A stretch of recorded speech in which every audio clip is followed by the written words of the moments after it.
Josué représentait et continue à représenter les énergies du Saint-Esprit. Mais un fait nouveau apparut comme associé particulièrement avec le nouveau pays. Il est décrit de cette manière. Et il arriva, comme Josué était près de Jéricho, qu'il leva ses yeux et vit, et voici un homme se tenait debout devant lui, son épée nue dans sa main. Et Josué alla vers lui et lui dit, es-tu pour nous ou pour nos ennemis? Et il dit non, car c'est comme chef de l'armée de l'Éternel que je suis venu maintenant. Et Josué tomba sur sa face contre terre et lui rendit hommage et lui dit, qu'est-ce que mon Seigneur dit à son serviteur? Et le chef de l'armée de l'Éternel dit à Josué, ôte ta sandale de ton pied, car le lieu sur lequel tu te tiens est saint. Et Josué fit ainsi, Josué 5, 13, 15. Le nouvel aspect introduit à ce moment est celui d'une autorité souveraine et suprême dans les lieux célestes, en relation avec la guerre spirituelle.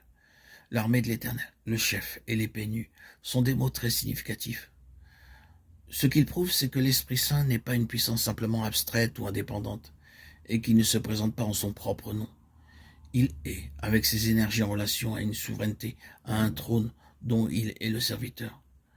Le Seigneur Jésus a été exalté à la droite du trône de la majesté divine dans les cieux. Il nous est dit que cette place lui a été donnée jusqu'à ce que ses ennemis aient été mis sous ses pieds pour lui servir de marchepied. Toute autorité lui a été donnée dans les cieux et sur la terre. Les lieux célestes sont occupés par une puissante hiérarchie des forces du malin, qui par des moyens innombrables fait la guerre à ce royaume céleste du Fils de Dieu. La description bien connue, comme nous en fait Paul, est les principautés, les autorités, les dominateurs de ces ténèbres, la puissance spirituelle de méchanceté qui est dans les lieux célestes, Éphésiens 6, 12. C'est précisément en relation avec la destruction et le rejet final de ce système de puissance et d'intelligence mauvaise que le Saint-Esprit est ici. Lui et le Fils de Dieu sont un dans le Dieu trinitaire et par conséquent en la personne divine.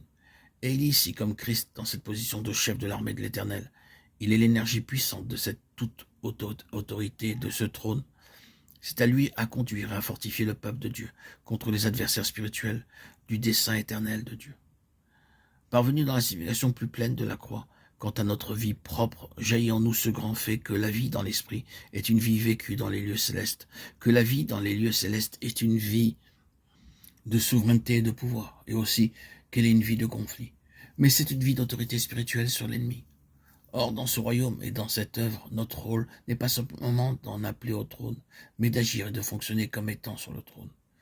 C'est faire intervenir ce trône contre l'ennemi dans ses forteresses et ses stratagèmes.